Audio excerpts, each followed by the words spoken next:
What if human memory could destroy entire alien civilizations? What if our ability to remember things differently each time wasn't a bug, but the most dangerous feature in the galaxy? The execution was supposed to be simple. Dr. Sarah Chen would address the Galactic Assembly, be politely rejected, and humanity would remain second-class citizens among the stars. But the aliens had no idea what they were really dealing with. The crystal dome of Kepler Station stretched impossibly high, its walls showing 17 star systems where billions watched this moment. Today would change everything. Dr. Sarah Chen stepped onto the obsidian-speaking platform, knowing she carried humanity's most terrifying secret. Her simple black diplomatic suit contrasted sharply with the shimmering biomechanical forms of alien delegates surrounding her. Behind her, 5 human representatives sat in tense silence. They looked like witnesses to history. They were actually witnesses to humanity's first act of interstellar warfare, and the aliens had no clue. "Honored Collective," Sarah began, her voice reaching every corner of known space. "What I'm about to show you will change how you think about consciousness itself." The trap was set. The aliens just didn't know they'd already walked into it. High Chancellor Vex High rose from the center of the assembly, his crystalline body pulsing with alarm patterns. "Dr. Chen, recent intelligence suggests humanity possesses neurological anomalies that threaten collective consciousness species." Sarah's heart raced, but her voice stayed calm. This was the moment she'd trained for. "What kind of anomalies, Chancellor?" The alien leader's next words would seal humanity's fate. One way or another, from the upper tiers, Dr. Thelnara of the Memory Keepers spoke, her 6 eyes blinking in sequence. "Human consciousness exhibits recursive memory patterns that resist collective integration. When our species attempted peaceful mind-sharing with human prisoners of war, the results were catastrophic." Sarah nodded slowly. "You're referring to the Titan colony incident." A ripple of surprise passed through the assembly. Most species hadn't known the humans were aware of what had happened on Titan. But here's what the Memory Keepers discovered. Human memories don't just get stored. They evolve. They fight. They spread like a virus through any system that tries to contain them. 300 human colonists, Sarah continued, were captured and subjected to your consciousness extraction procedures. You tried to trap their memories in your collective matrix. She paused, watching realization dawn on alien faces across the chamber.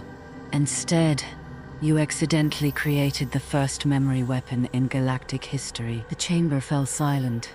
Even the background hum of life support systems seemed to fade. Sarah reached into her diplomatic pouch and withdrew a small neural interface device. Standard human technology, nothing threatening, but several security drones immediately focused their senses on her. "May I demonstrate something, Honored Collective?" she asked. "I'd like to show you exactly what makes human consciousness so unique." Chancellor Vex High's patterns shifted to cautious amber. "Proceed," but under full monitoring.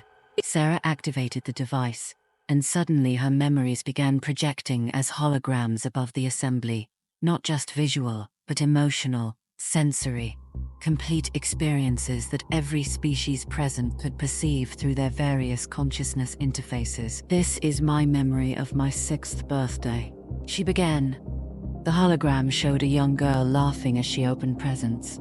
But as the delegates watched, something strange happened. The memory began to shift, details changing subtly. The girl's dress changed color. The presents multiplied. The laughter took on different tones. "Human memory isn't storage," Sarah explained as the hologram continued to morph. "It's recreation. Every time we remember something, we change it slightly. We add new emotions, new context, new interpretations, based on everything we've learned since then." The alien delegates watched in fascination and growing unease, as the simple birthday memory transformed into something rich and complex and impossible. a 6-year-old's joy mixed with an adult's understanding of mortality, tinged with the sadness of knowing that childhood ends, elevated by the recognition of how precious such moments are. Dr. Felnara leaned forward, her voice tight with realization. The Titan colonists, their memories weren't just stored. They continued to evolve within our matrix. Exactly, Sarah said. 300 human minds, all processing their memories differently, all experiencing the same events through the lens of individual consciousness. Your collective system tried to reconcile all the contradictions, all the emotional variations, all the personal interpretations of shared experiences. She gestured, and the hologram shifted to show the devastating cascade failure that had destroyed the Memory Keeper archive on Titan. Billions of stored consciousnesses lost, as the system tried and failed to process the impossible complexity of human memory. We didn't plan this as a weapon, Sarah continued. We didn't even know it would happen. But once we understood what human consciousness could do to collective systems, we realized we had a choice to make. Chancellor Vixai's patterns shifted to deep red. Alarm. What choice? Sarah smiled, and for the first time since entering the chamber, it was genuine. Whether to use this ability as a weapon or as a gift. She touched the neural interface again, and suddenly every delegate in the chamber was experiencing something unprecedented. The feeling of remembering something differently than it actually happened, and being aware of the difference. A sensation of holding multiple contradictory truths simultaneously, and finding beauty in the contradiction, rather than confusion. This is what we offer the galaxy, Sarah said, as alien delegates gasped and chittered, and pulsed with colors that had no names in their languages. Not the destruction of collective consciousness, but its evolution. The ability to hold individual perspective within shared experience. To be part of something greater, while remaining uniquely yourself. The effect lasted only seconds, but several delegates were visibly shaken. Some seemed terrified. Others appeared to be experiencing something like wonder. The choice before this council is simple, Sarah continued. You can see human consciousness as a threat to be contained, in which case you'll find that we're very difficult to contain. Our memories spread, our perspectives infect your systems. Our chaos finds a way to propagate through any network that touches us. She paused, letting the implications sink in. Or, you can see us as partners in the next stage of consciousness evolution. Teachers who can show collective species how to maintain individual identity within shared experience. Guides who can help you discover what it means to be truly conscious, not just aware, but alive with contradiction and possibility. High Chancellor Vexhai processed for long moments, his patterns shifting through the entire visible spectrum. Finally, he spoke. And if we choose to see you as a threat? Sarah's smile never wavered. Then you'll discover that the Memory Keepers weren't the only species who tried to contain human consciousness. 3 other collective civilizations have already learned what happens when you try to trap human memories in static systems. Would you like to see those demonstrations as well? The chamber erupted in a cacophony of alien communications. Clicks, whistles, patterns of light, electromagnetic pulses. It was chaos, but organized chaos. A collective consciousness trying to process an unprecedented individual perspective. When the noise finally settled, Chancellor Vexhai stood again. Dr. Chen, the collective council recognizes humanity as a full member species, but we do so with conditions. Name them. No, Sarah replied. Human consciousness integration protocols will be developed jointly between our species and yours. No human memories will be accessed by collective systems without explicit safeguards. And he paused, his patterns shifting to something that might have been hope. You will teach us.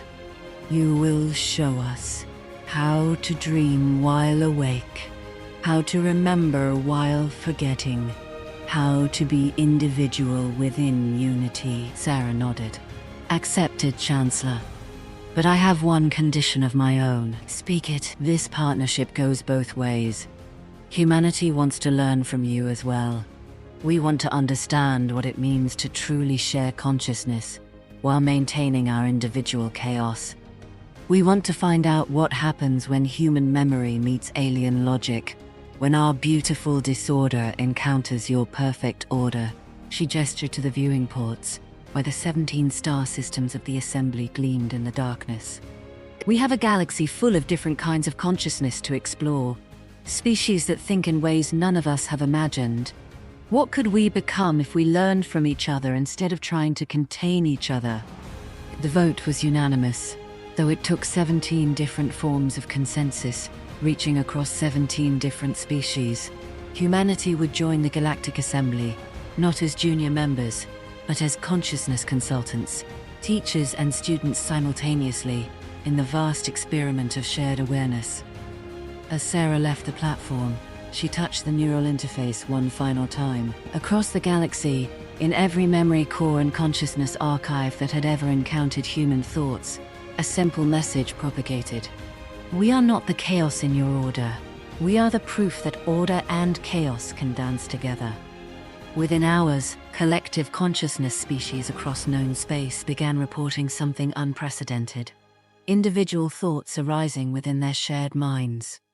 Not the dissolution of unity, but its evolution, the discovery that you could be part of something greater while remaining uniquely yourself. The memory ambassador had accomplished something no diplomat in galactic history had ever achieved. She had changed not just politics, but the fundamental nature of consciousness itself. And in the deep archives of 17 civilizations, human memories continued to dream, to grow, to become something new. Not destroying what they touched, but transforming it into something richer, more complex, more beautifully alive. Sometimes the greatest diplomatic victory isn't convincing others to accept your point of view. Sometimes it's showing them an entirely new way to see.